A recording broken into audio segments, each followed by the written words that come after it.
It's an Archaeodeath interview with Jake de Búrca on fake history and Ireland. But I've just about interviewed, just to have chats about things where there's an intersection with, things to do with death and burial and memory stuff. But actually, it's morphed into people who've got really interesting things and takes to say. And I'm really grateful to have a chance to talk to you, not just about Ireland, but about the so many manifestations of crazy shit that people say online. Yeah. And you've done some really great pushbacks and counters to it. So I thought I'd just, it'd be just nice to have a natter, really. Yeah, man. It's great. I just, funny enough, I just started over the last, I would say, I over the past, especially 2 years, I just started following people online. That would talk about history and sociology and anthropology and stuff like that, and death, because I'm just a big death nerd basically. So I'm obsessed with the burials and all this kind of. There's just that's my mug. You know what I mean? I've got my Doctor Who 12th Doctor mug, but I do have a Halloween one just purchased. I forgot the wrong. We should have matched. Yeah. And I had that, and I just have a selection there's all this stuff. But I just started following people online out of pure interest. And then when I sort of joined the app, I started to see so much stuff that I was like, "Oh, this is wrong.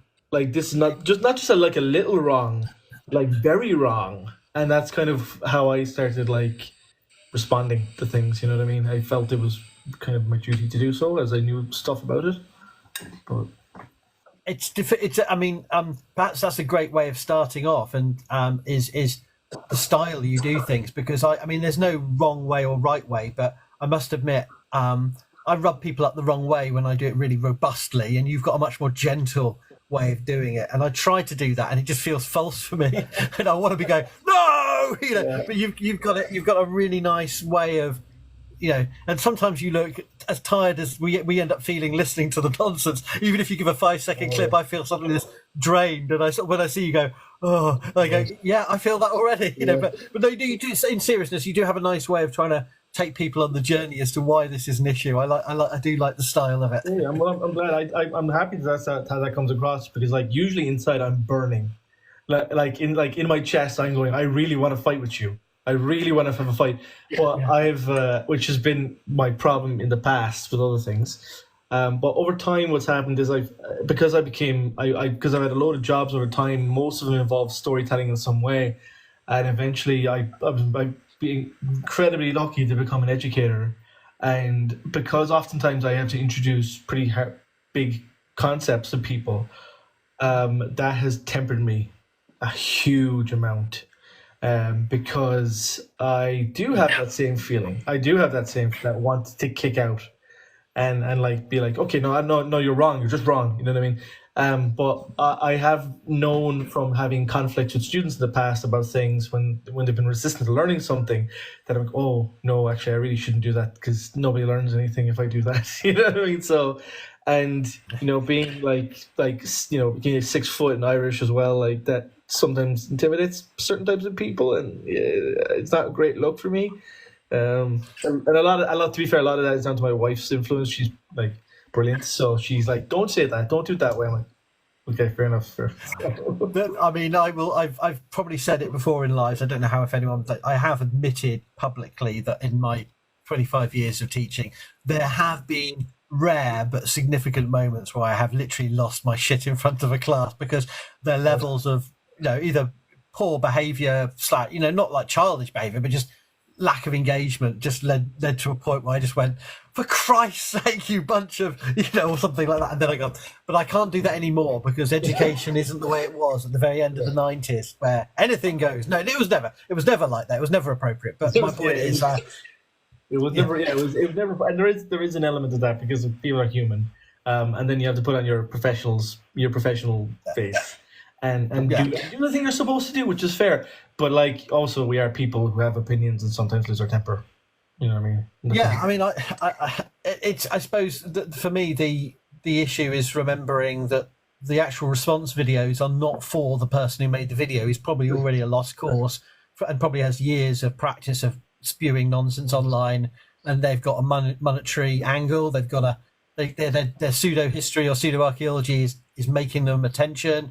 It's easy to go, guys, have you seen this? This pyramid was found upside down, balancing on its point, or some garbage. And then, they've got their grift. They're not going to change, but it's the audience, isn't it? And it's so for some of them, they want that robust, they want that combative, and others want a gentle, I literally know nothing about that. Where is Ireland type level, or where is Europe type level? And frankly, that's fine. I mean, it's just about trying to find the place, in a public video where you're meeting with very different people at different points and different angles. Hey, you got a TikTok cap, hey! I was like, what the hell?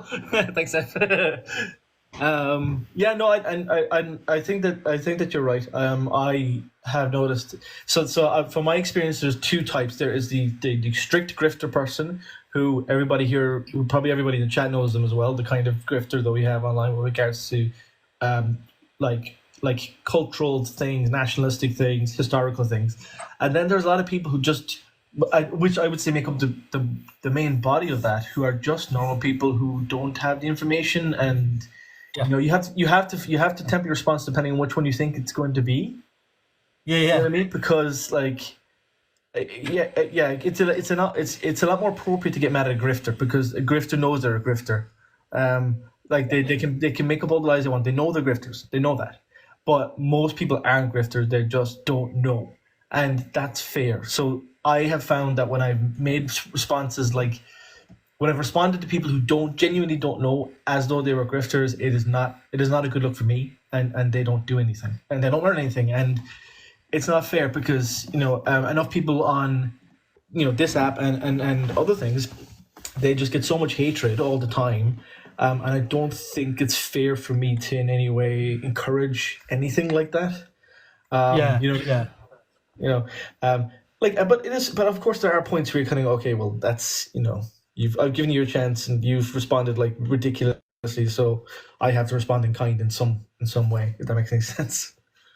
And there's always, as you say, there's people that come across information they haven't said it. I mean, I think it was the last. I can't give you an exact time point when it happened, but you've got your niche, I've got my niche. I don't know if it happens to you, but it was only about 6 months ago I started getting tagged in things. It's on Death, or it's on Vikings. Archaeodeath will have a view, and like at least 70-80% of the times I go no, but I will be merciful. I will, or I'll just go, well, actually, that's for a popular app, that's pretty okay, because yes, there's things I could say there, but frankly, it's, I've seen so much worse. And sometimes I think, well, I don't want to respond to that because that would just give it attention. And actually, like, for example, one, the Capuchin catacombs of Palermo they overtly ask people not to video in there, and there's a massive viral video going around of the monks, all the mummified monks and so on, and people are tagging me in, and I go, no, I won't respond to that one, not because I'm absolutely Puritan about I won't be engaged with human remains, but because I know that literally I've got colleagues who are doing research on those collections right now, and it'd be a bit of a dick move if I was just going, yeah, and it's exciting, look at this, we all have to sort of make our judgments on different grounds, of ethical grounds, or no, it'll just draw attention to it or whatever. But then equally, I think, well, that video has already got millions of views, so kind of it doesn't really make any difference whether I say anything about it or not. So I keep shifting my opinion, I don't know. Yeah, no, I do. The same thing has started after me maybe last year, as I started getting tagged in videos. Now, I occasionally tag videos that are appropriate for me, which is great. And I do look at them and then I kind of go, well, like either somebody's responded to that, or I've responded to it before, or I don't actually think there's any particular issue with something. But then I get occasionally tagged in stuff that is like people ask me an opinion on something, and it's completely outside of my area. Like I got tagged by somebody like maybe a year ago to talk about something to do with Sengoku Japan, and I was kind of going, I have an interest in Sengoku. I'm very interested in it, but I don't read enough. I don't know enough. So I said, I'm really appreciative being tagged in this, but I just don't know anything about it. So it'll be somebody else's job to talk about that, because where a lot of people who grift with regards to history and culture on here, They don't care, so they will grift for everything. So I find that maintaining a level of your niche, I feel is a reasonable thing to do. You know what I mean? And some of them are easy to debunk, I find, because it's literally early medieval Britain 101 or whatever it is. Other things are actually really hard because they sit in the empty spaces between. And literally, if I went around a conference of, I don't know, Viking specialists or early medieval Pictland specialists or whatever, and I actually asked them, what is your take on this? They probably, most of them would be floundering because it's like it's not even, doesn't even make sense as an area for them to have been discussing, because we don't know. And how could we possibly know whether Pictish warriors stuck glue up their nose or whatever it may be, whatever's being said? Because literally, where could you, so a lot of people I see, I've come across people say, well, you do know about the grift about the Carolingians that says this. And I've had Carolingian specialists go, what are you talking about? They're literally, there's no connection to what their research expertise is. And it's not because they're ignorant, it's because they're like, why would they know about this viral internet nonsense being said about Charles the Great or whatever it may be? Yeah. And it's a difficult one to know where to fit it in. And I must admit, I've had to learn stuff I never, on the period I thought I knew something about, that I literally had never thought about, because it's a big argument online or a big grift online that, the Vikings did this. And I'm going, did they? I don't know. I've never thought about that. And so it does keep me on my toes, and I enjoy that, but it is a bit of a pressure. And sometimes, someone will ask you about something that's outside your area, and I kind of berate myself. I really should by this point know about that, but somehow I literally have no idea. Yeah, and that's which is really funny, because that did happen to me recently with regards. So one of the videos I made recently was with regards to the idea of so biological things that are like signs of like famine survivors and people especially like the descendants of Irish people, right? So some of it's like the body shape, or the little toe, or the hair, or something like that. And so I am not a geneticist at all, but I am. God, the toe. But I am capable of doing the research with regards to the papers involved and that kind of stuff, to find out what they say, and I can bring that back with my knowledge. But I wouldn't then like go outside of that area and go like, well, now I'm an expert on the shape of feet all over the world, because I'm not. Like that'd be insane. We have a wonderful guest here, Jake.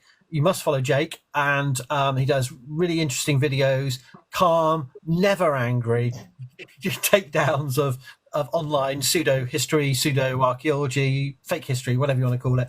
And I did want to ask Jake, we've had a general discussion about etiquette online and trying to, how do we, when, the selection process, and what do we want to make an issue of? What do we want to counter? What do we want to challenge? And it's often difficult. But I want to ask Jake, this is the real thing. I don't want to give you a top. Could you give me the top 5, or could you give me the top 10? But I'd love to go through I'd love you to tell us something about some of your top horror stories of things that you've had to counter in whatever order you would like, because I'm aware of some of them, perhaps some I've missed, but the audience may not have come across you at all. So I'd love to hear, if you wanted to explain to people the kind of things that you had to counter. Give us a couple of examples to start us off with the kind of nonsense you have to. So just to kind of give some background about what it is I actually focus on for myself, is I always focus specifically on Irish history, Irish identity, and Irish mythology and stuff like that, right? So I keep it to that, unless there is something very, very specific that I happen to know about. But some of the biggest ones I found, which is when I think a lot of people found me, is because of the now notorious the English ate my ancestors, which was maybe the only, and I think that probably started a lot of it off, because for context there was a creator who, like, just over a year ago, had been talking about the famine and had made a comment about the idea that English people were eating Irish people during the famine. Okay, and this was one was completely ridiculous for lots of reasons, like for technical reasons, like you think about that. We're talking about the fact that the Irish population is going down, and they're kind of going. They're at one time saying that the English are taking food from Ireland directly, which is kind of a half truth, and then it's oh yeah, but they're also eating Irish people, which is bizarre, which was just completely so even on a surface level, it's demonstrably false.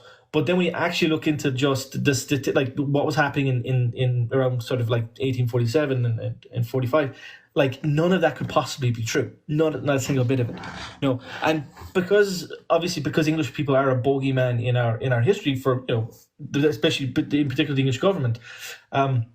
It's very, very easy then to make a jump in your head from I hear about people eating people in all this time, but people had no food. Oh, they must have done it somehow. You know what I mean? So that was one that I was just so blown away by the nature of it that I could not respond.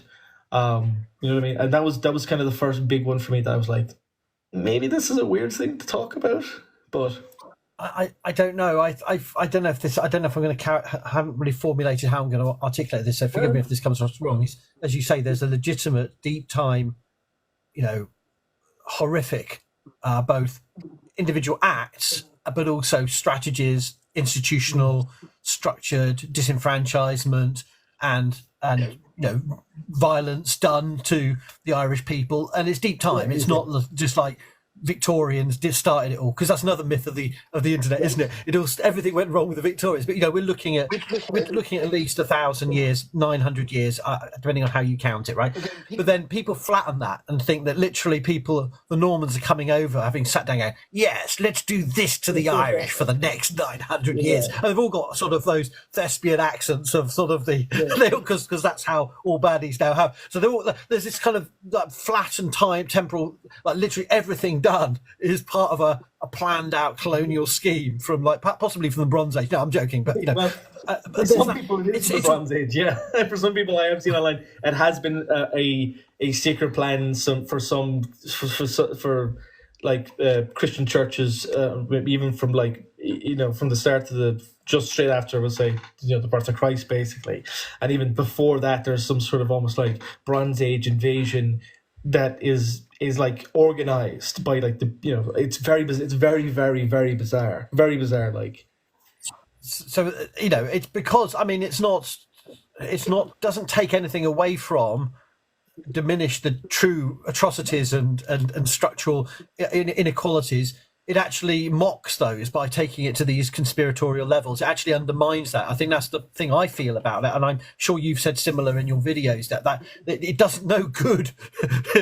Even the most worst atrocities we say of the 20th century worldwide, which we won't name because we'll probably get banned. If by adding another 50 bajillion people on and say they were eating. They were eating Inuit in Alaska while also doing these things. Doesn't make it any more. It just erodes and adds skepticism to the actual genuine atrocities that happened, and gives people a way out, an excuse, I think, to not tackle those things if you're just coming up with this kind of stuff. But anyway. And that's exactly it. So that's the exact thing that I have talked about, and I've used that exact phrase. And I don't know, I might have got it for you actually. The concept of flattening time and all these events taking place in the past, because when people think about, well, this happened in my past, they think of it as exactly that. The past is a single agent with a single identity, and it's not a deep, complicated mesh of things. Like they think of, well, if you talk about British colonialism in Ireland, as far as they're concerned, it's always looked the same. And it's like, no, it was incredibly, incredibly different. Like if you think about the Norman conquest of Ireland compared to the British colonial state, like they are not the same thing. There is hundreds of years. There is, complete, like by the time we talk about the true colonization of Ireland, in terms of with the British state, like the Normans are not Normans anymore. The Normans are now Irish. Like there's no, you know what I mean? Like they tend to become they're like a landowning class within Ireland, but you couldn't separate the two. It doesn't make any sense to, you know what I mean? Like. So it's often the same thing with talking about the kind of 9th century and kind of 10th century and Brian Boru and stuff like that, where people tend to separate out like the invasion of Ireland as a singular event that happened, and the Vikings came and they did this, and then they were all beaten at Clontarf and Boru kicked them back into the ocean. None of that is true, because of course they were all, you have multiple kings of Dublin and Limerick who are who are Viking in nature. You know, they have their, you know, they're part of our culture. They're also their own culture. They all share an island. They communicate. Like it's wild to me because it all gets compressed into just the past. So it's easy to view it as being a singular thing. You know what I mean? I find that with Ireland, and because of our incredibly strong nationalistic identity, that becomes even. I think that becomes manifold worse. Do you know what I mean? I mean, the very institutional disciplines of history and archaeology in Ireland. I'm not saying it's worse, or it's very different and very much more nationalistic than Britain's history. And when I say that, people immediately say, well, are you trying to say that Britain doesn't have a nationalistic historical and archaeological discourse? So, well, we do, but we have also, and people struggle with this, a colonial and an imperial dimension. And these are not the same things to the way the history of our disciplines have emerged. And I see even very eloquent and well-read historians and archaeologists get confused over how much. I'm not saying it's well, it is worse, but Ireland, like Denmark, has in terms of archaeology anyway, it's much simpler. It's much more about the ethno nation, whereas Britain is trying to do a bit of that, but is also simultaneously playing a global game of its narrative. But equally, one of the things I don't know if you've come across, and I've been very frustrated with my colleagues when I'm talking about the early Middle Ages, is how much British medievalists forget how obsessed 19th century historians were with Ireland in England and Britain. You know, that yes, they were interested in racial comparisons with Polynesians and Black Africa and wherever, but they were absolutely fixated on the identity of the Irish, racially, culturally, linguistically, and you know, a lot of the Anglo-Saxonism that I've studied the origins of is constantly bouncing off Celticism. They are literally, you know, obsessed with each other, and they're not saying it, but there are some lectures, you know, because all these like proceedings of the Society of Antiquaries of London and all these, the Archaeological Journal, 1840s, 50 publications, they write their introductions, and it just comes out this, you know, blatant sort of middle upper class, you know, prejudice. They've got to mention Ireland in some way or say something derogatory, and you think, well, you know, it's not one sided. It's not just, Britain has been obsessed with Ireland as part of that process in its construction of its, you know, story of itself. But sorry, I just want to make. I was just listening because that's for me at least, like seeing that from that kind of context is my experience from the other side, and I do, and that is how it often feels, because currently what happens when that conversation about history between you know, Ireland and Britain, and you know, the greater body of the British Empire and stuff like that is people often say that we're obsessed with Britain. And, you know, and to a certain extent, yeah, that makes sense, because we only started to disentangle ourselves fully from the empire 100 years ago. And so that process obviously takes a long time, you know what I mean? But but if you look at like how people are speaking about Ireland in that time period, they have a weird relationship, especially, let's say, again, with the Victorians, they have a weird relationship with Ireland where they're both parental about Ireland and also think we're savages, like at the same time. They're both like, they need help, they need our help to be civilized, but and it is a bit like what happens, you know, to I mean, happens across the world with the concept of the noble savage, where they infantilize peoples who have, you know, thousands of years of history, and suddenly because they can't understand them, they say, oh, they're all savages. That kind of happens with Ireland quite a bit. It kind of changes over time. It does change over time, because eventually, of course, we become white, and everybody goes, oh yeah, no, you're actually part of our group. But for generations, it was like phrenology, working out our heads which parts of the cast we were part of, and we became a kind of the yardstick for that. We became the yardstick for, okay, this is the lowest the Europeans can get before they fall into the dreaded other categories. You know what I mean? So we became like a barrier to civilization in the minds of some Victorians, and still, it has to be said, in the minds of some people still. Well, clearly from your comment section, not that I've spent 8 hours in your comment section, but it only takes a glance to see, and there's always someone. And you do think some of these people are joking, but no, some of them know too much to be joking. They believe that stuff, you know. Absolutely, and it's fine. Like, and again, I had this conversation with people where I say that like jokes about this kind of stuff are completely great, but it has to be done from a respect point of view. You know what I mean? Yes. There has to be a parity between you and the person who's making a joke about you. You have to feel like you're equals, because especially Irish people, and I think you've noticed, I think this happened to you quite a bit, is if you have an English accent and you come in and you're not seen to be respectful of Irishness, like, we can really push back quite hard against that. And some of that is justified, and I appreciate that. And often I don't clearly articulate, but I do literally talk to Irish archaeologists. Now, the one video I did last year, I literally consulted with multiple leading archaeology experts in Ireland just about souterrains, consolidated souterrains, and just before I even said anything, and you know, and I still got the pushback, but you know, I because I didn't say that, because I'm not going to do that. It's a quick question then. Can we, before we move on to another topic, can we just double check? No, the English, you know, all of the English, obviously, or some of the English were not, you know, cannibalizing famine victims. No, that's my favorite thing, actually, and this is why I would kind of like to thank the person for bringing this up, right? But Rabbi Cheney there is trying to say that it's a nice freeze frame, which it is. It wasn't. Well, what it did lead to was a really, really interesting topic for me, because again, like yourself, I'm obsessed with death rituals and how we approach the dead, because I'm Irish, because, you know, that's our thing. So it did lead me to find out about how the medicalization of death in Victorian, like, London happened, and like I then discovered about the concept of skull moss, right? Which was like, this was one of I'm getting a skull moss tattoo at some point, absolutely, right? So what actually is happening is they're misinterpreting what did happen, which is there was battlefields. It seems to be sort of around the Cromwellian invasion, and the moss from the skulls that of the people who've rotted on this field was actually seen as being medical. You know what I mean? And this seems to have lasted for quite a long period of time, but it was a real, like, fervor in the Victorian age, where people were you know, like, eating mummies and stuff like that was for medical reasons, and that was part of it.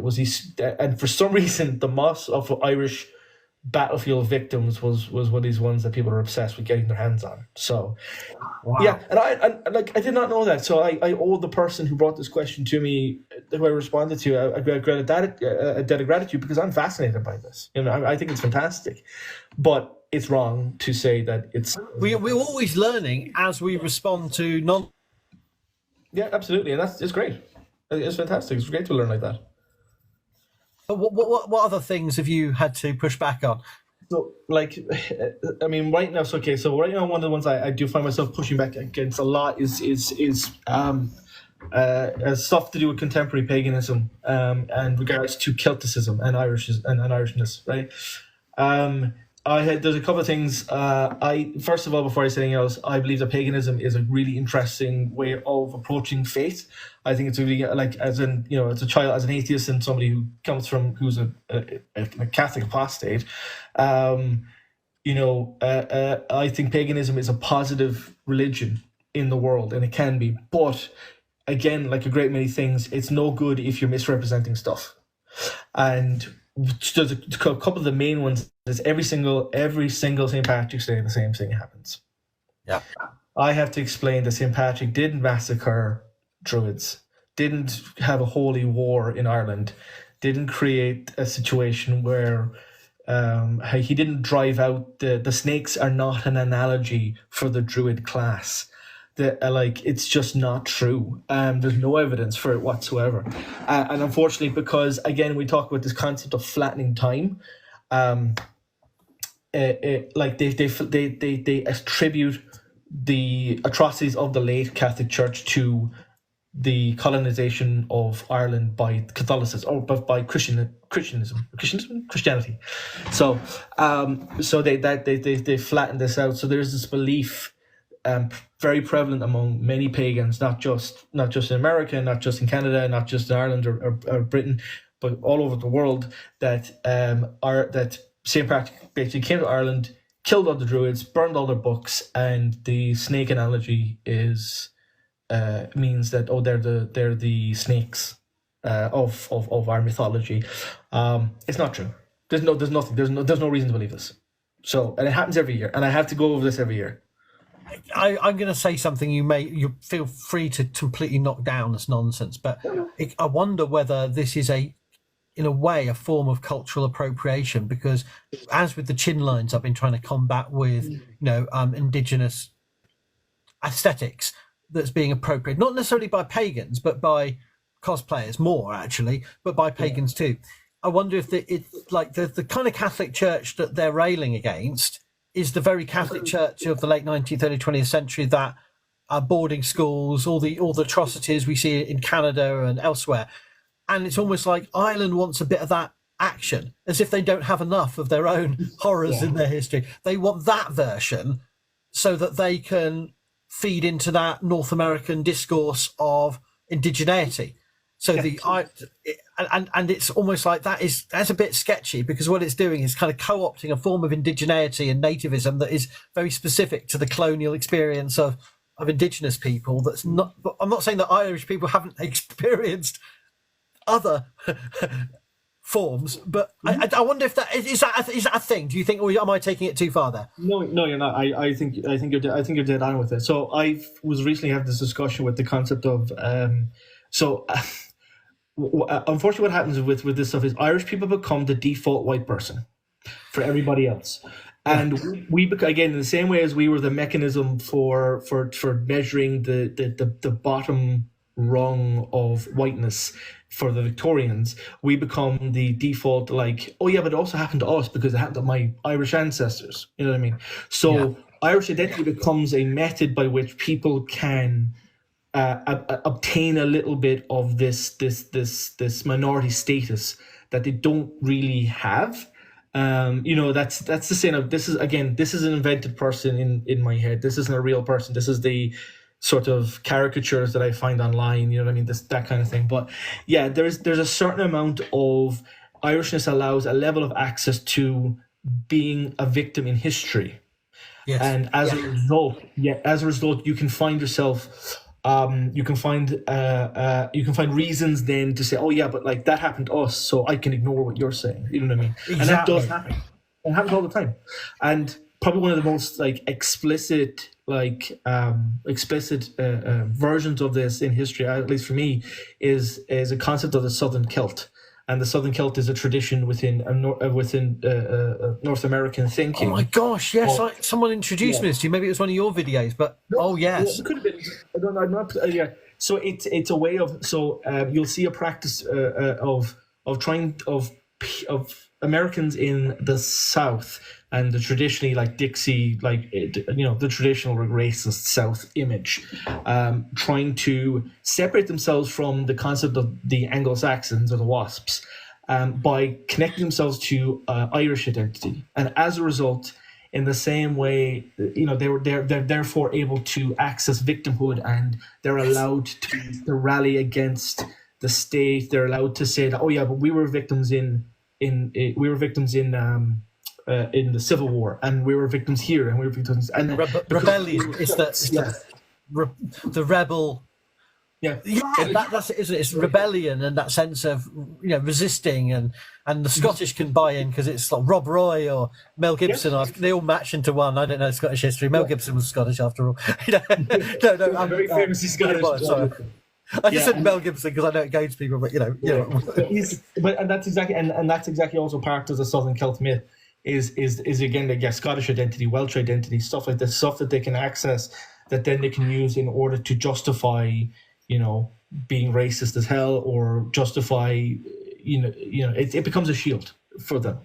Because we came here because of oppression in the old world. We are escaping the dastardly English. And then after everything is justified. Yeah, and that's a problem. That's a real problem. You know what I mean? So that takes us from cannibalism to St. Patrick and then back. And part of that, I don't know if you want to talk about, maybe it's too sensitive, but the Afrocentric version of the St. Patrick myth, I've literally looked at and gone, no, can't cope. But the early Irish are like diminutive. Got to be careful with my terms. Diminutive people of colour who were genocided by St. Patrick by the sword, which is just like, my mind at this point is just like, I'm going to sit down and actually get into the origins of that, because like yourself, I looked at that and went, no, that hurts my brain. I'm not even going to get into that. Like, it's one of those things that, because people want to frame the past in fairly contemporary terms. They always want to frame all of our history in strictly racialized lines as we understand race as a concept.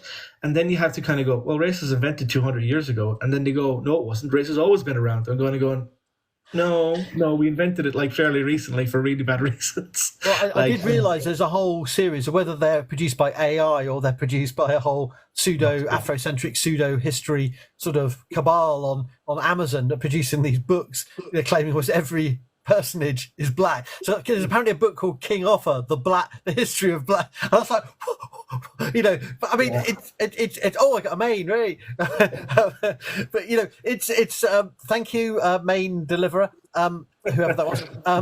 But it's laughable, but equally it does show how deep felt people's contemporary experience is, which is, again, framed around deep-seated racial inequalities. No one here is denying that, and I'm not mocking the contemporary experience, but you see how that search for origins can lead people into unhinged places, I think, is the way I would try to look at it, not as a look at these ignorant people who don't know. It's drawing on a deep well of injustice and disenfranchisement, and history literally stolen from people who don't know their real names, who don't know their real histories. So I don't want to come across on this live as sort of not recognizing that, but equally it can lead people into very unhinged, false, fake histories. Yeah, exactly. Yeah, and that's exactly what happens. And yeah, it's from my speaking to people who do sort of have that, like, that particular mythology, it's very little, because again, I can't speak to the whole thing. It is that, like, that real yearning for an understandable narrative for themselves. And which is completely fair. Like, it's completely fair. It's a horrible thing to say to somebody, like, I literally don't know where I came from. You know what I mean? But the problem is that when you start to then invent that, you're not doing the people you're claiming to have come from any favors, because I can guarantee that their past is way more interesting than the thing that you can invent for them. You know what I mean? Way more interesting. And it's about learning how to become honest with this kind of stuff.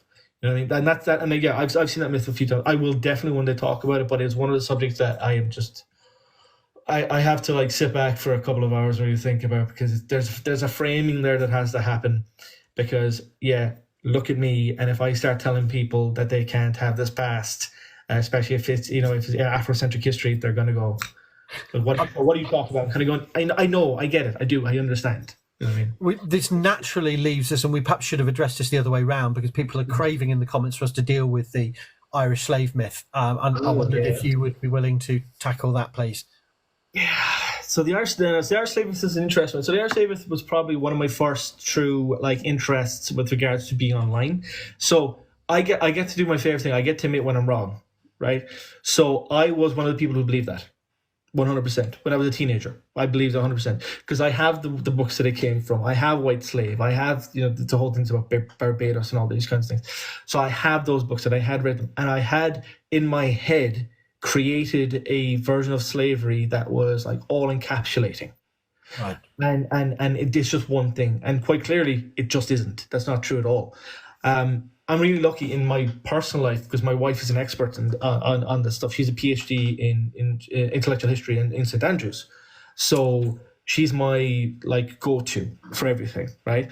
And so she's written a very, very she's written tomes and tomes and tomes about the slavery with regards to the Joseph Knight case, and looking at the comparison between, like, Irish, like, it's hilarious because she's Scottish, like, and she's more Irish than I am, I'll be honest with you. She's on about stuff with, like, the Helots of Sparta, and the comparison with with the Irish freedom fighting in sort of the middle of the 18th century, stuff like that. So she's brilliant at this stuff. So it was a common area of interest for the two of us to talk about the Irish slave myth.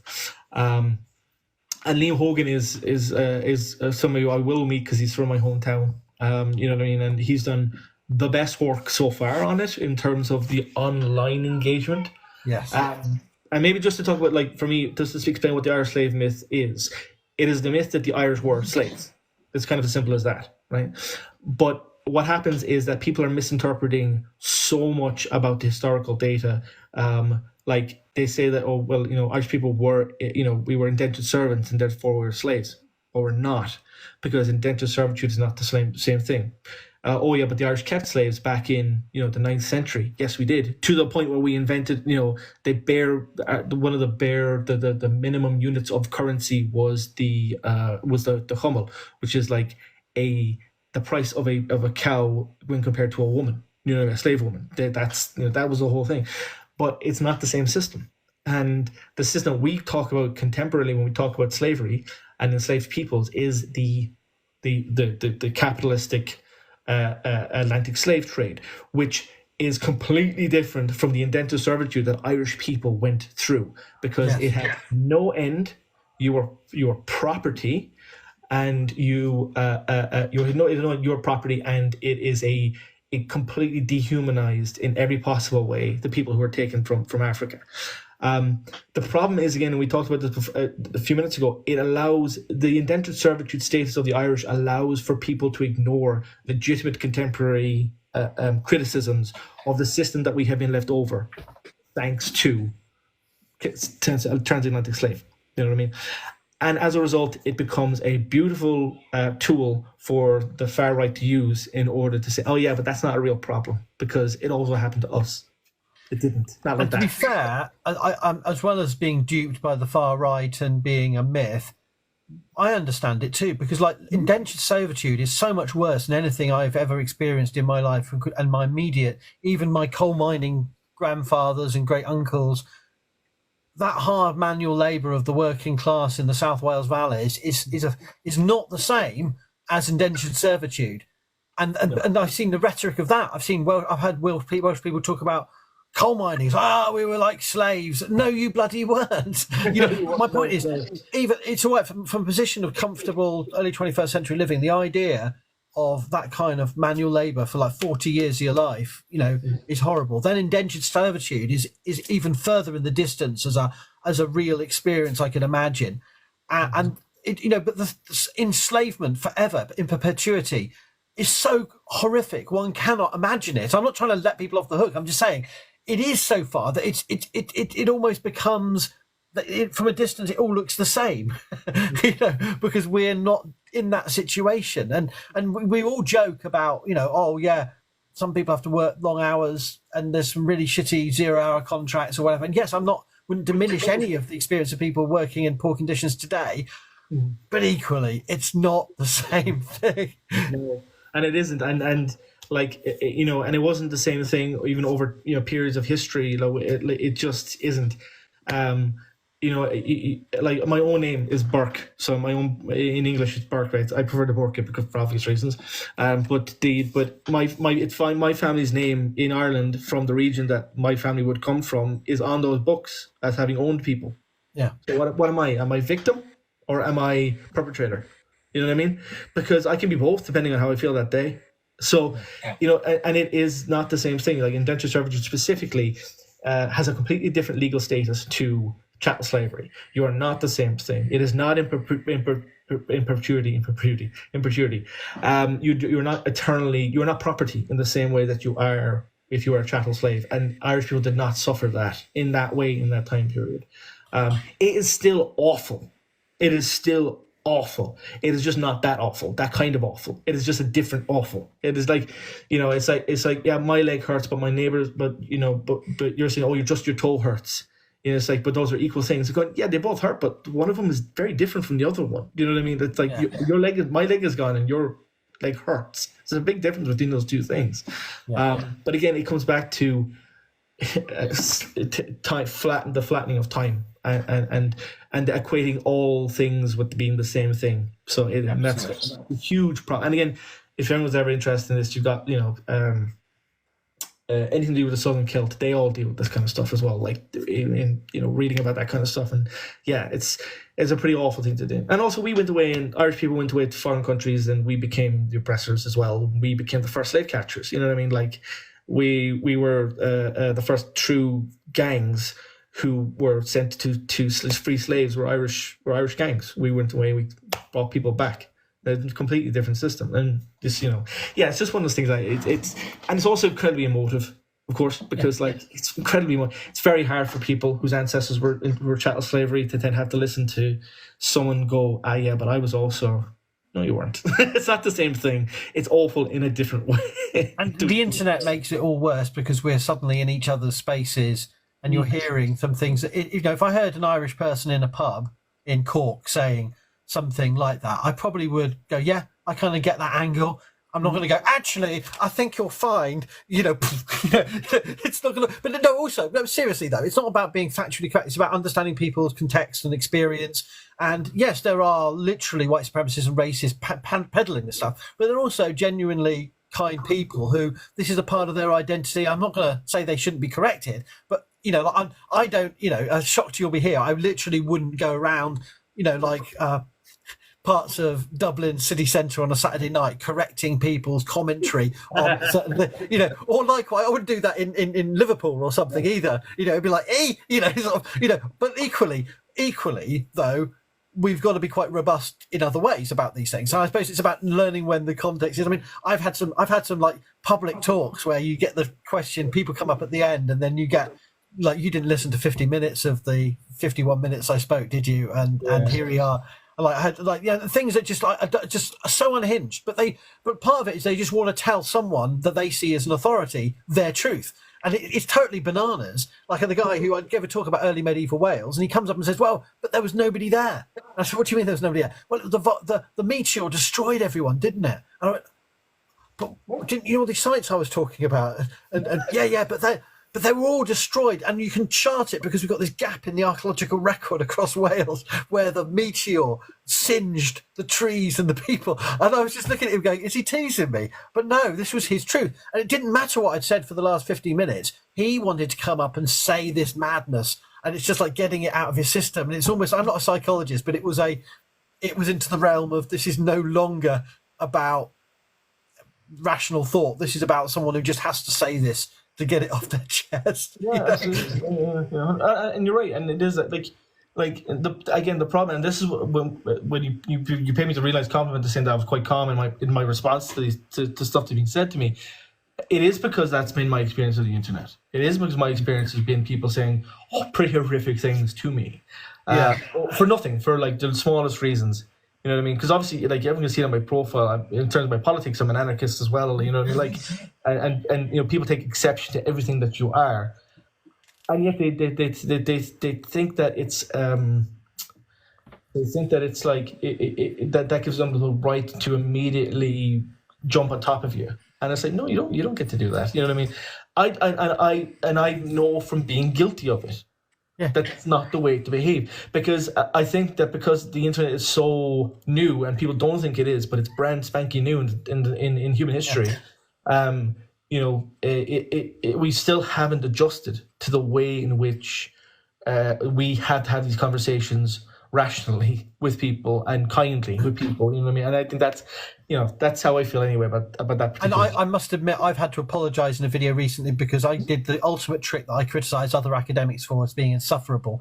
I've assumed that everyone in my comment section has access to my brain and knows which videos I've already done, what I've already said in print, what I've thought about, and I will say in print some point, and I sort of sounded off on someone. I realised that was a bit of a dick move, and so I did an apology. I'm still right, in the sense that there was no factual basis to what they said, but there was no way did they deserve to have their hand bitten off by, sort of in a video that said this person's, ridiculous question about the Vikings. I thought, well, it wasn't that ridiculous, really. I've had worse. But yeah. So and the other thing I think we should all say, you admitted you came from an Irish, you bought into as a teenager the Irish myth. I don't have a similar confessional, but if I was going to be honest, there's so much that I'm constantly revising, like literally every 6 months, about things that I thought I had, locked down. That's not going to change. We know this. And then you realise, oh, no, we don't. Or now it's not so clear. And I don't know what I think about that now. And, so, I mean, you have to end up sound more definitive. And a number of academics admitted to me the reason they got into early medieval archaeology and history was because of Lord of the Rings or Arthurian novels or, David Eddings fantasy books or whatever it may be, or Star Trek or something, something that doesn't make sense, but it somehow was a way in for them at some point. And, that's no guilty admittance. We all should be engaging in fiction and storytelling as a way of inspiring us to think about what happened in the past and to enrich that past, not as there's a boring, bland history and then there's shit people make up that's interesting. It's actually it's not so simple. That's my thought. Yeah, you're right, and it isn't that simple. But it is one of those things that quite often you do have to check yourself. And you do have to apologize, and you do have to say, what, I was actually wrong. And now your point might be correct, and usually, hopefully it is. But yeah, you do have to kind of, and I'm just like everyone's the same. You kind of have to go, oh, I should not have said that. I should not have done it that way. And part of that is also learning to accept people's apologies if they're, if they've made a mistake and you've corrected them on something and it's not gone well for them. Like I do find again because of the hyperbole of the internet, like people's days, weeks, months can be ruined by some of the stuff that you might say to them by accident, and I've seen that play out in real time with people. And it's really tough, and especially if you're responding to something that is a well held belief for them, and you unfortunately have to then just pick that apart. And the problem is that they hold this, and we all do it. And I'm not saying that this is, I'm not, exclusive from this. We all hold these stories to be personal, because that's how we experience reality. We experience it in the personal, and we experience our stories in the personal. And I might be talking about a fact of history, but as far as I'm concerned, I've just killed their great grandmother. You know what I mean? I've just ruined their entire image of them. Yeah. They're gone. So I've just unrooted them from the mythology that they believed in. It's not always okay to do that. Most of the time it's fine to kind of let people have that, but it's when people start to move into the dangerous that we have to address it, with the white supremacy myths with regards to Irish identity and all this kind of stuff, that we have to address it. But most of the time, most people are just nice and they just make these mistakes, and you kind of have to correct them. And So have you got one more? Maybe I've got a question or two that we want to throw at you from the comments I've been looking at. But have you got any another big fake history thing you've had to combat? The Viking stuff you've talked about briefly. St. Patrick, white slavery. Cannibalism. You covered all the greats on one album. I can see this sort of cheesy sort of 70s style greatest hits. Yeah, I know. You're right. But that is the thing, is that you do find yourself falling into these things. You know what I mean? And I think the only other big one that I constantly have to come up against is the concept of migration with regards to America, because you end up talking to a lot of Americans and about their heritage, because there are a lot of Irish Americans.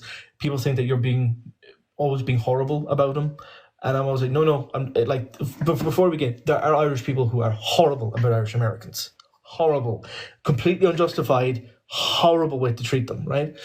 And there are Irish Americans who are horrible about Irish people and don't understand a damn thing about us.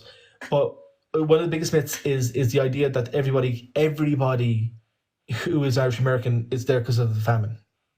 Everybody. Yeah. And it's like, no, there is a huge swath of time hundreds of years, and not everybody who came from Ireland specifically came there during during the major famine, the Black 47, right? Go on court to more. They just didn't. Most of them were there for the early kind of 1600s were partly indentured servants, partly out striking out on their own as part of the British Empire.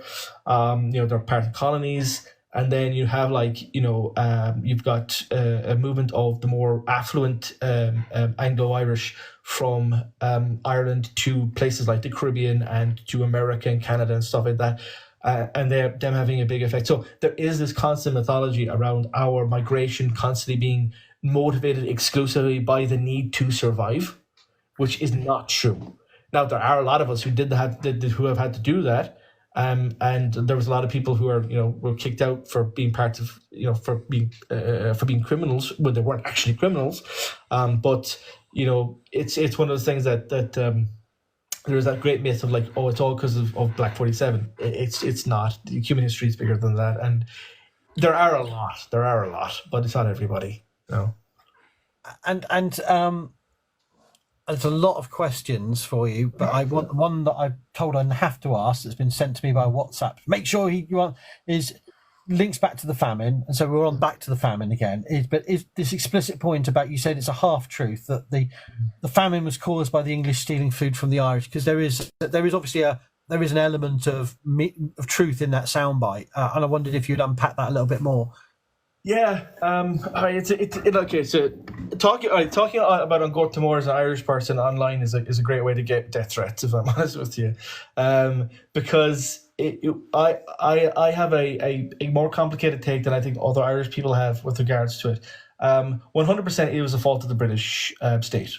100%, no doubt about that, because because it's not just about the fault of the British state in the middle of the 19th century. It is a fault of the British state over hundreds of years for the ways in which they perpetuated certain farming styles, living styles that causes this kind of thing to happen. Right? So no matter what, it is the fault of the British state that the famine happened. It's not the fault of the British state that the plight actually came, because it's outside of their control. But there is the G word with regard, the geocide word with regards to the Irish famine, and I've resisted making a video about this because it is incredibly emotive for Irish people, because this is considered, along with 1916, it's one of our foundational myths about ourselves. The truth is that the famine is so much more complicated than just they came over and took all of our food. You have situations established by farming practices pushed by the British state, which deprioritized our traditional cattle. Like, Irish people have raised cattle for as long as we can imagine. Like, it's back in our mythology. We have had cattle. That has been a huge part of our lives. But when they wanted just more control over people, they prioritized the land being cultivated with other crops that then went to the British state and other places. So the farmers had to subsist on creating, using the potato crop in order to survive. Ironically, the potato crop was pretty nutritious, and they were not the ones that we think of today that are sort of this big. They were massive things. They used to feed. They were a good source of food, and they generally made the Irish very appealing to the British Army, because we were generally quite a bit taller as a result, like an inch taller, and generally, so Irish soldiers were much sought after the fight in the wars of empire. But so first we have this prioritization of the potato crop, and then we have the multiple laws, which basically means that you can't pass your land on to your son in its entirety. We have a tradition of, like, Irish people are obsessed with land, obsessed with our land. So you start having less and less territory, and there's more and more crops in less and less, and eventually that becomes the only thing that we have available. Our fishing industry is not developed. Our other industries are not developed. The famine comes along, and it just destroys us. Yeah, and my wife is actually just there in the comments. The penal laws for Catholics, stuff like that. You know what I mean? Like this, there's all these things. It comes on, destroys us completely.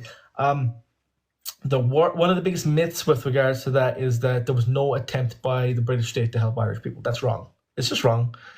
We have soup kitchens. We have the attempt by John Peel to bring food into Ireland secretly. Actually, he put his own money up to bring in corn.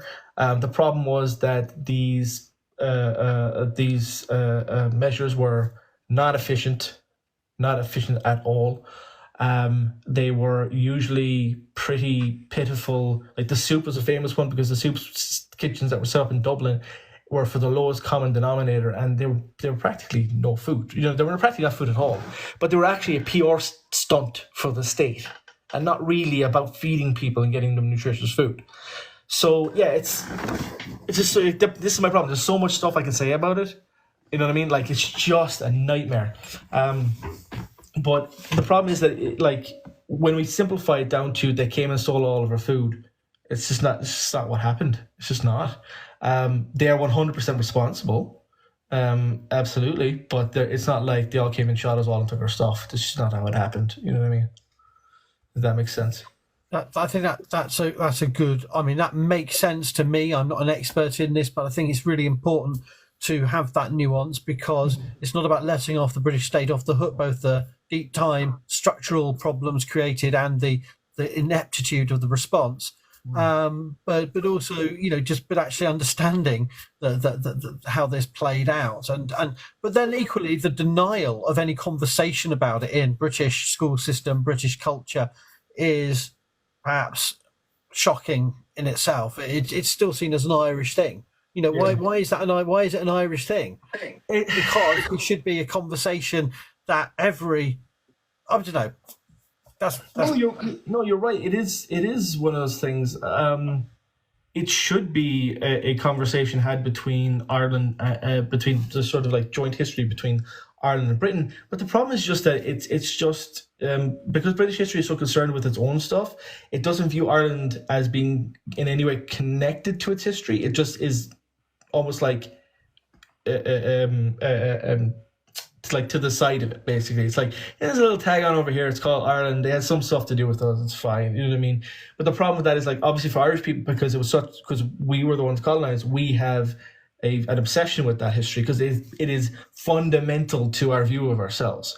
But because obviously the British Empire is so far-ranging and all this kind of thing, blah, blah, blah, that conversation never really happens, you know what I mean? And it's only ever like kind of mentioned sometimes in these textbooks and stuff like that. And, Can I ask about going back to the Irish the Irish diaspora, and this idea you charted a really fine, a kind line about how you say many Irish American people is absolutely obnoxious to Irish people, many Irish people are very obnoxious to Irish Americans, but the Irish diaspora is global in many ways. I mean, not completely global, but I mean, as global as they can get, in terms of, and there are many people who can claim an Irish descent, but in terms of culture or biology, it may be only a tiny fraction, but we can chart a story, and we've got a whole series of myths. Where do we go from here? What do you think? Is TikTok going to be? Is there anything constructive coming out of this? I must admit, yesterday looking at a video of an archaeology PhD student from Durham, Steph, and seeing the comments about the Vikings and how people are saying, well, the Brits deserved it for all the things they were going to go on to do. Back to the literal Nazis. They were like the certain army of the certain elite regiments of the. And it's just like the full range from anti-colonial, anti-imperial, they had it coming in 793. It's just like, just because they look like they might do some imperialism 1,000 years later. They looked at me funny, those monks. I knew what was in their eye. I could see in their eye. They were plotting the partition of India or whatever. It's like, but you can't make this stuff up. But I did feel a deep sense of just despair and horror yesterday. But some days I feel really optimistic that we are doing some good. I don't know. What do you feel about it all? I do, and it is very, very. It is so easy to get dragged down into the mud with regards to feeling that like the public history side of stuff is kind of getting lost. But for me, because of the way that the Irish culture has developed, and because of the lack of our language being represented and the lack of our culture being represented in some areas, I feel that the only thing you can do is make good stuff. That's it. That's all you can hope for. You have no control at all over who does what with what. But as long as you can continue to create good things, the hope is that it will eventually, in the same way, just bleed into the rest of culture. You know what I mean? It has to have that opportunity to bleed in. And the only way you can do that is by producing the stuff. And that's it.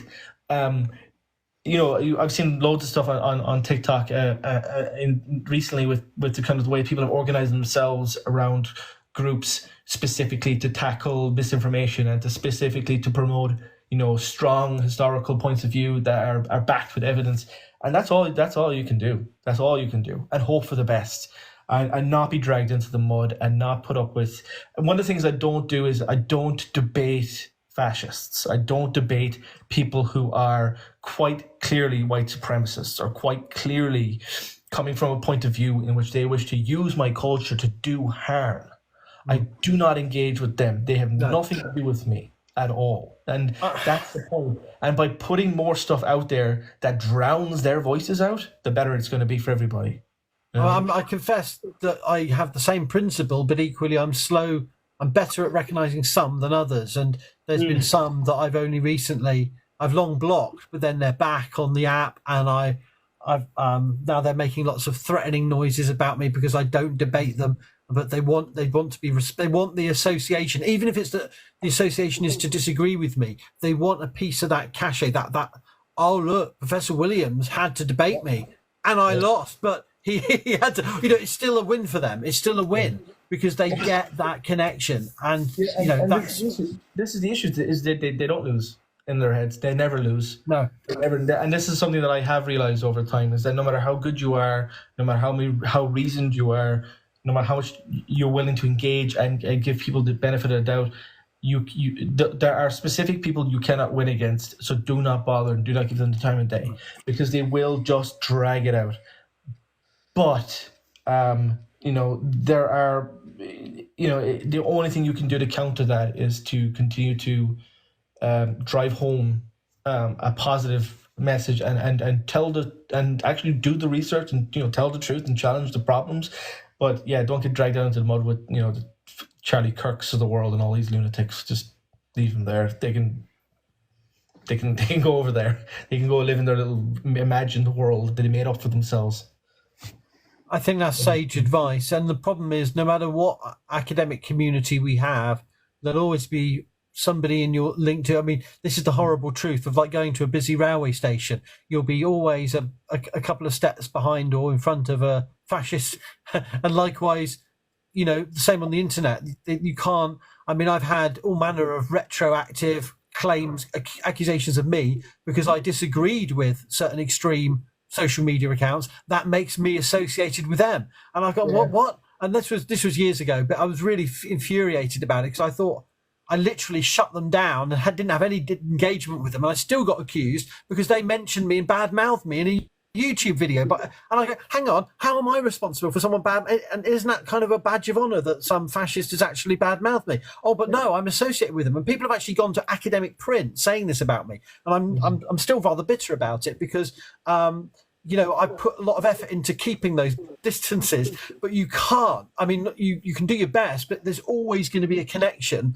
I'm not justifying it. I'm just saying it's the horror and the dirtiness of any of these. Like, I've been to conferences and public talks where you can see that, I'm thinking of England here, but I could talk about other parts of Britain and Europe, where in the audience, you've got people of different political orientations, different cultural backgrounds, and you can't just talk to people that you think will agree with you. You're going to have it's a difficult balance, but you equally, that's no excuse for spending lots of time hanging out with fascists. Yes, exactly. So it's about trying to work out what where your stance is, and I think you've got an admirable one there of you're going to encounter these people, but there's no excuse for being in their spaces and for debating them. Yes. Yeah, but you are and you'll know for yourself from being within your own professional field that there are plenty of people out there who are your peers who do not agree with you and you do not agree with them, and you will debate each other, but you won't want to, attack one another in the street. There's a big difference between those two types of people. Big difference between them. I find, it's like I think sometimes people think that there's a bit of groupthink with regards to people in TikTok who are all kind of doing similar things. And I can think of any number of like historians on the app who are doing this, who are countering all this narrative. And people might want to group them together, but like I know for a fact that you and I would not agree on everything. Not a chance. And Tad was there earlier on, Tad Stormer. I would not agree with Tad on everything. I would not agree. I don't agree with my own wife on everything. It's simply not happening, even historically. You know what I mean? Like, because people are different, but the difference is that there are a certain amount of people who want to do harm via history, and that's where the problem is. So, wanting to produce stuff that counters that narrative is incredibly important, but doing it honestly and not just doing it just for the sake of countering it, doing it correctly. Do you know what I mean? It's very complicated. I'll be honest with you. It's incredibly complicated. Bambi asked a question. So many mainstream historians have unchallenged right-wing views. It's becoming pretty normalised.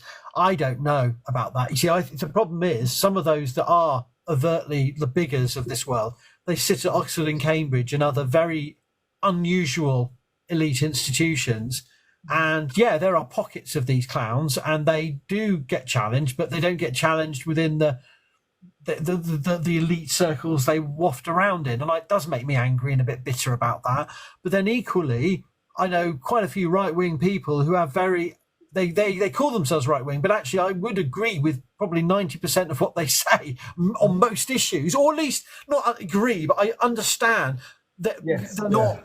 I kind of get where they're coming from on some issues, and there's some things where you come to a head, right? That isn't it. No, whatever it is. But most things we can all generally agree, or at least understand the parameters of debate. It's what we're talking about, and what I was referring to earlier is not just people who happen to be on the right. I'm talking about people who are probably on FBI watch lists, who are sitting on this app with symbols, carved into their chest. Of organisations that were behind various insurrections attempts in recent years in a certain North American country, and you think these aren't just people who happen to be I voted for George W. Bush. We're not talking about that type of right wing, which is pretty right wing for anyone in Ireland or Britain. I think it's pretty hyper right wing, but we're talking about people many grades beyond that, and that's, I think, the people I'm having to encounter in some of these early medieval history, archaeology enthusiast, Norse paganism, Celtic paganism communities. And again, I want to be in those spaces with the anti-racist, the actual, informed, intelligent, not necessarily overtly left wing, but because, we can, as Roger's in here, if he's still here, all these big chalkboard things he does, these things don't easily work out in a single line. But people who are aware of the problems in their communities, and the people who just say, well, like that. I was just seeing the JD Vance saying about curry in the White House. Well, maybe Kamala just likes to cook her chicken that way. I prefer it fried. That wasn't the point. There are people who find a denial of anything. They'll literally find a denial, and they would literally go, well, it's just a moustache. It's just a nice design I found in various Eastern sources. They'll deny it to everything, and it's like they're to plain to see, and they're happy, they're comfortable. So Bambi, I'm not disagreeing with you. There are people who are very comfortable about being hard right, far right, whatever, popularist right, in academia, and it is disconcerting. But equally, there are people who are just washing around in the middle area who don't really. I really must admit, I'm not saying they're mostly harmless, because they can cause a lot of damage too. But I think they're not the same beast, if you know what I mean. No, they're not. And this is a conversation that we have all the time together. Is exactly that. We with regards to we both have quite radical political views, myself and my wife, but we do still meet small C conservatives who 90% of the stuff that we would talk about, there is no disagreement, because it's mostly humanitarian stuff. It's just normal. Yeah. You know what I mean? And it's you said it exactly what I was trying to get at. Yeah. And it's the same thing. There's guys like Rory Stewart and stuff like that. I have no problem with him. I never would have had. But then there are people, obviously, within the Tories, particularly, and other political parties, especially in Ireland as well, who are not like that, who are not capable of being small C conservatives. They're heading very quickly towards a hard right, mostly led by the inspiration of a particular North American government, and some European governments now as well. So yeah, but it's one of those things and it's the same thing with regards to all this stuff, stuff that you put out to the world. Like most people are not going to do any harm with it. It's just a misunderstanding. But there are some people who do want to do harm with it, and that's the ones that need to be properly countered. Most of the people you can just have a laugh with and say, like, that's kind of not how it works, you know what I mean? But they've got a massive platform, as Coral Venus says in like the Daily Telegraph, the Daily Mail. They're like the go-to historian says, and it is frustrating the amount of power they have while claiming they're disenfranchised at the same time, you know. And so it is utterly frustrating, yes, to the point that. And I've had this conversation about how in the unlikely event I'm going to be asked to appear in one of these right-wing venues, would I do it? And I've always said no. And then I did a video earlier this year and admitted, yes, I agreed to be quoted by the Daily Telegraph on an issue. And when it came out, they accurately quoted me. And frankly, whether it did any good or not, I was the only sane voice in that quote. You know, it was just, and there was some mad libertarian, you know, talking about, you know, and you think, well, I'm now associated with that debate, but equally, whatever people think of my views on that particular topic, at least I got in the door and said, as an academic, this isn't a big issue, and it's culture war stuff, or something I said. I can't remember what I said, but it was very much. I think I remember actually reading that quote because I remember. I think you posted or something. I did read it. So I'm not saying I'm proud of that. I'm not a badge of honour that I've appeared in the Daily Telegraph. Christ, no, not really, not at all. But it's difficult. It's difficult to know. Is that going to be any good, or is that, you know, if these right-wing papers only see academics going, you know, I don't know. It's a difficult one, isn't it? I mean, I'm not going to be their go-to person on anything ever, because I'm not a certain small number of institutions that will always get approached. You know, that's the other thing is they wouldn't even know my university is a university if, you know, most of the time they just don't. They're not interested. Durham, Bristol is lowest of the low for them, and you know, and it's the golden triangle of Oxford, Cambridge, London. Yeah. But again, a lot of that has to do as well with, like, you know, their connections to those institutions already, and their connections to in-groups and stuff like that. And we all know that that's just how that works. But and I don't think you would want to be their go-to, but sometimes it is important, even within those contexts, to push back against it. You know what I mean? And like, again, mostly I would happily, you know, debate any subject with any Tory at all. But you know, when they start heading towards the proper right wing, from my background as you know, in the Irish left, we don't debate those people. We just don't, because they don't deserve it. They just don't, because they're coming at it from an already dangerous POV. So you know, they need to be boxed off and left alone and you know, but that can I quickly spiral back to Coral Venus, who says, I disagree. Bigat and Abulafia, I don't know how to say that name, but I've seen him, et al. Are part of a system that continues to dehumanize people and justify violence. If you're disagreeing with me, I agree with you. So in the case of the Daily Telegraph, I agreed to be quoted on my own terms in response to an issue. But when I saw Abulafia had written this stupid piece, he knows nothing about early medieval or Anglo-Saxon history, absolutely nothing. And when I saw he'd written this think piece in the Telegraph, I was going to do a rant. And I thought, no, I'm not going to be associated with that mire, because literally this guy may be a professor and very eminent in whatever he is, Byzantine or Byzantine or Byzantine or Byzantine or whatever the... Ogham.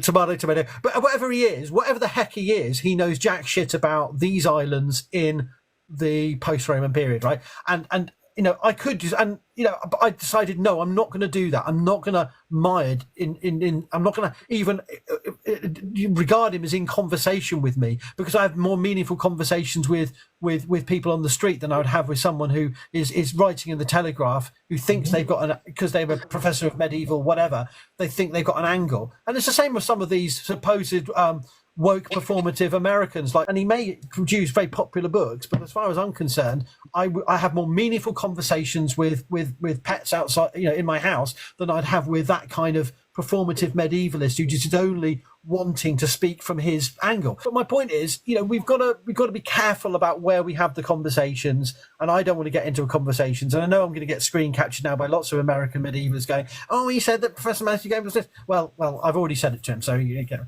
But the point is, we all in different places, and we've just got to be very careful about where we have the conversations and not give credence to some of these scumballs. Yeah, I think there's somebody just said exactly what you said there. Cassie, is it Cassie who's been in the comments quite a bit? Really nice. I said exactly that. Yeah, you sometimes giving them credence is the worst thing you can do, and I do agree with that. Which is why you don't see me retweet or you don't engage directly with accounts who are quite clearly fascist, because I just do not care. I do not. But like, and what I have noticed recently, speaking about this subject, and I am deeply disheartened by it, is I have seen quite a few accounts of people who have retweeted, oh my god, react stuff, I guess, whatever it is now, but who've done reposted stuff on TikTok, not knowing that if you see two lightning bolts in somebody's name, it's probably a good idea to have a look at that account. And I've had to explain this to people. I'm like, they're piggybacking on the back of Irish identity and culture in order to grow a following that is based on what should be long dead ideology, but is not. So I've had many years about that, explaining to people you have to be careful. And I think I had this conversation with a few people. I think I might even mentioned to yourself at some point. And I am a nationalist. No, let's not get that wrong. I am a nationalist. I'm an Irish nationalist. I believe Ireland is a single nation, which needs to be a single thing. But nationalism in itself, with regards to like history and Irish history in particular, is incredibly complicated and incredibly. It's very much the double-edged sword thing, where it's both been used as a positive in order to help us to create a strong enough identity to do something, and then at the same time it's a usable weapon.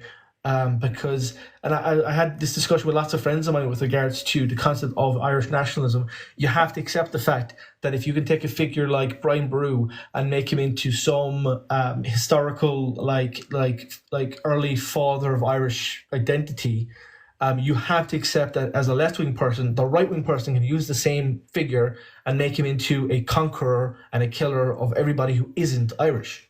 Because you can do that. It is completely a possible thing to do. And I often think that when it comes to accounts like that and talking to people in general, some people think for some reason that you can't, that Irish nationalism, particularly Irish nationalism, is is default good because it's Irish nationalism. And I'm going, no. It still has the same root as all other nationalism. It's not any different from any other ones. So if we can do good with it, we can also do bad with it.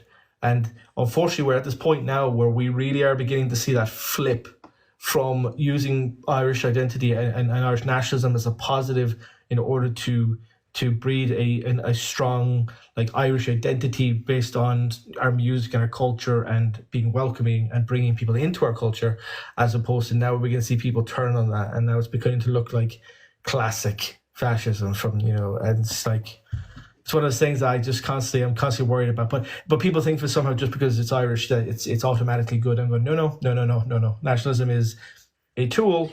And actually, this is something me and my wife have debated at great length. Is nationalism a tool? Is it actually a tool, or is it something else? You know what I mean?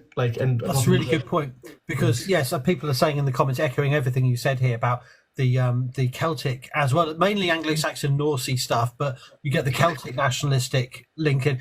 And I was mentioning this in a video yesterday that one of the tactics of these extremist accounts is they don't post anything. They don't even say anything inflammatory. All they have to do is keep appearing in a comment section on a theme. And the other tactic I found, and this is part of the group that I got not duped because I didn't really, I knew he was connected. One of these people, he doesn't have any videos, but he's got 4,000 or 5,000 followers from being in lives and looking charismatic and wholesome. And you think there's no videos to pin down.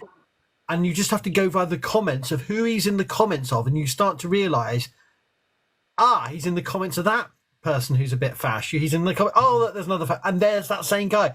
in the comments. Now, it could be the same person as some of the creators, but I don't think it is. I think and the game is just appear there with a AI generated Norse warrior or a few runes in your username, and call you something the Red or something, and it sounds like a bit like Celtic-y, Norsey fantasy, and people go, oh, he's fun. And they build a following by saying nothing extreme at all, and there's no way of catching them out. But they're there to promote and link up, and that is absolutely terrifying. Yeah, and you're dead right. That is exactly something that I have seen recently, and that's just why I've had to say to a few people, I'm like, you might want to take that repost back and be like, this is why. If you have a look here, and go, oh, hold on a second, yeah. So they're not exclusively, they're not. Right, so if I said to you, and this goes back to the conversation around the Southern Celt idea, if I say to you, double lightning bolts in a profile, we all know what that's supposed to mean, right? We get that, but now you're beginning to see Irish flags in accounts, but you're seeing a combination of the Irish flag and the Vatican flag, and then a Christian cross, right? Now, in isolation, these things are not in any way negative, right? There's plenty of people who have that put together, and they're just, proud Catholics and Irish and blah, blah, blah. But you are beginning to see that as a dog whistle with regards to hiding what they're up to, because they can't be explicitly, Germanicized, Scandinavian, that kind of stuff. You're beginning to see a lot more of that. And I unfortunately, I didn't get a chance to do this, but I was looking at about how this is happening online. And they're starting to use symbols of Irish nationalism to spread that nonsense again, and they're using Irish history as their agent to do that, and which is why, it's ridiculous. You know what I mean? It's really bad. So I think we've covered almost everything that can be said, but I mean, there's so much more. Well, there's always, it never ends, does it? There's so much we can talk about. But I think we've had a really good hour and a half, despite glitches. Lovely to chat with you, Jake, and to we'll keep interacting and arguing about stuff. But you're doing great work on here, and I want to just wrap up by thanking the audience for random gifts. After 3 years, I still don't understand all these gift things that keep being put on my head and stuff, but it's much appreciated. And the comments have been excellent. And thank you to my moderators, that Rebel Rabbi and Spiritual Villain, for the, as usual, robust. I saw some of it flip by. Yeah, I do genuinely. I really appreciate that. I really appreciate the comments that people have had, and liking the stuff that I've done. And like anything else, I always expect to be brought up on mistakes that I've made by people, and if I've been too brash or too harmful or stuff like that, you know what I mean. But I like having conversations with people, and this is. Someone said not after 11 o'clock. Oh god, there's a hat. Another hat. I'm so glad. But yeah, I same thing. I really do appreciate the conversation, Howard, because I admire a lot of people on here, and I get to watch all their stuff all the time. And yeah, it's a big thing for me to be able to hopefully be doing good work. You know what I mean? And hopefully continue to do good work and help other people do good work. And I think that's all. That's all I can do, you know what I mean? And that's all any of us can do. And I really appreciate the conversation, and I'm delighted to get the chance to do it. So again, I really appreciate the conversation. So thank you, so Gurm Mila Malriv. So thank you so much. Follow Archaeodeath on YouTube, TikTok, WordPress, and a host of other social media.